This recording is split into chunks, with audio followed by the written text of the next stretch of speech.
Hey everybody, happy Sunday. I hope that wherever you are and whatever you are doing, you are having an amazing weekend. I have failed you all in my gardening pursuits this week because the weather has been so cold. I know I don't have anything on my arms right now, but I do have a heated jacket. You can see the little thing is glowing right here.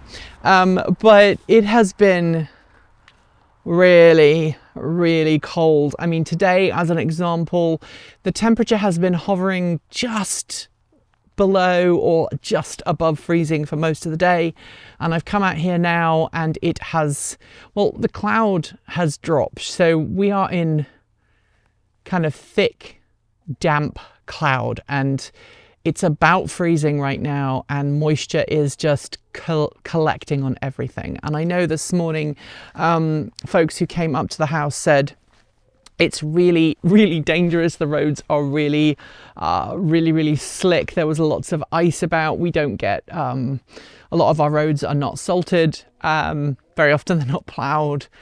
And so it's not particularly nice up here right now. We've not generated a lot of solar power today. We had a couple of really nice days earlier this week, but right now everything is meh. The internet connections are terrible. Both our satellite connection and also our local Wi-Fi are both really poor. As those of you watching might know, I've been looking for an alternative to Starlink. Haven't had one, found one yet. I desperately want to move away from that for obvious reasons. But right now it is the only kind of option for high data rate downloads, although our local internet's pretty good for uploads. It's actually better than Starlink. But that also means that here in the garden right now, not a lot has been happening.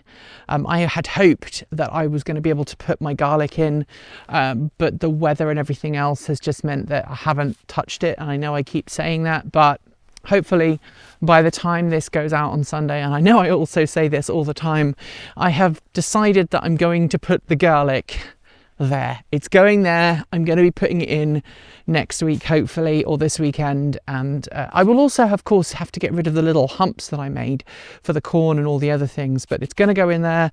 It's going to be great. It'll be in next week. If garlic is planted when the ground is too warm, it can cause problems with how the garlic develops. You have to put it in when it's really quite cold, and I know that my garlic is already in far later than it needs to be, but I'm going to try and put it in. It is still January, like we are still middle of January, so I'm hoping that I'm not going to be too late. And if I am, then so be it. You know, you can't be perfect with your planting all the time, and sometimes things just don't work out the way you want them to, so sometimes you just have to be a little bit more flexible. There's not been a whole lot of progress on anything really, other than to say that we are laying again. I'm not sure whether it was this young lady or this young lady, but we are now laying again, and that is fantastic news because egg prices have been going up and up and up of late, and just having the ability of having fresh eggs is really nice. So we don't have any eggs today, but it is still nice to see, and it does mean that hopefully, hopefully we'll get some more eggs soon, and then we'll not have to worry about relying on eggs from stores, and that will reduce the demand, which is good.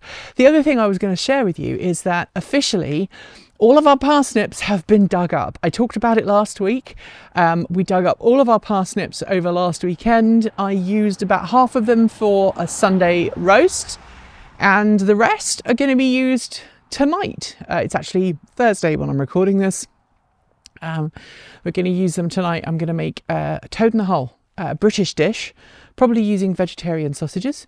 So vegetarian toad in the hole, and that's different from the toad in the hole that Americans think about when they talk about this dish. So I didn't realise when I first moved here, but toad in the hole over here is basically a piece of bread with a hole in it with an egg in it.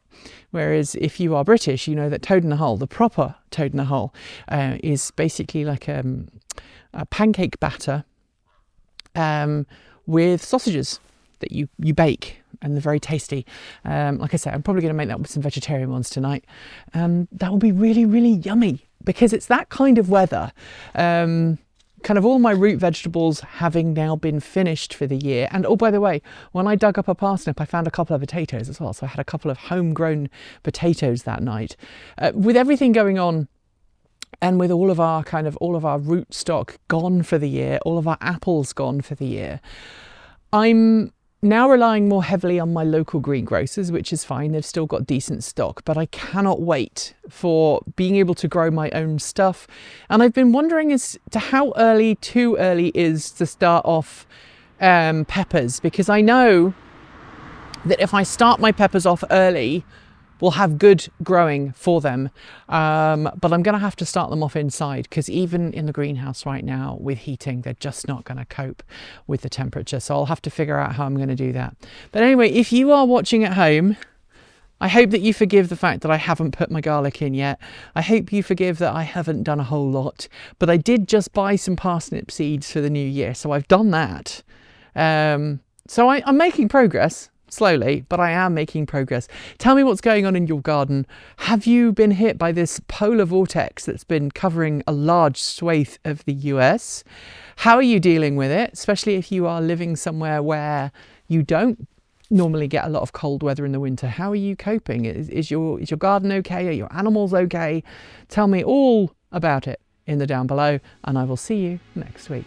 Thanks for joining me today, and if you've got thoughts, make sure you leave them in our Discord chat room, on our Patreon page, or you can reach out to us on Mastodon or Blue Sky. Thanks to the amazing list of people scrolling by on your screen right now. They are part of the massive community of fans around the world that help fund this channel through Patreon and YouTube, covering our bills, paying our team, and making sure that we can remain 100% independent. If you'd like to join them and see your name listed here, just follow the links below. We now have new Patreon tiers that support a wide range of donation amounts, ranging from $1.50 US a month, or if you'd prefer, about $15 a year. A massive welcome to our newest supporters: Carol Bullowa, Anna Atamelodian, Scott Wilson, Obi-Wan, Merrick Hurst, Smokey Lothar, Falafel Kosa, J01, Gary, Christopher, Randall Astaro, and Dimitri. To join the list and get your shout out, become a paid Patreon member for your moment of fame. And remember, you can now gift a membership to someone else. If you'd like to support us with a one-off donation, you'll also find links below to make Ko-fi and Bitcoin donations, and we even have a good old-fashioned PO box you can reach us at. Address you'll also find below. And if you're in need of some swag, our TE swag store is also linked. So we can focus on making our content even better this year and reduce team burnout, we're switching our release days to Tuesday, Thursday and Saturday on our main channel, and if you like something a little more laid back at the weekend, over on Take 2 you'll find a release there on a Sunday. Transport Evolved is going through some pretty big changes this year though, so keep your eyes and ears peeled as we have some more exciting ways you can support us and more exciting ways to interact with us coming very soon. If you want more, the mighty algorithm thinks you'll like this video, but we also think that this one is well worth a look. See you soon, and as always, keep evolving.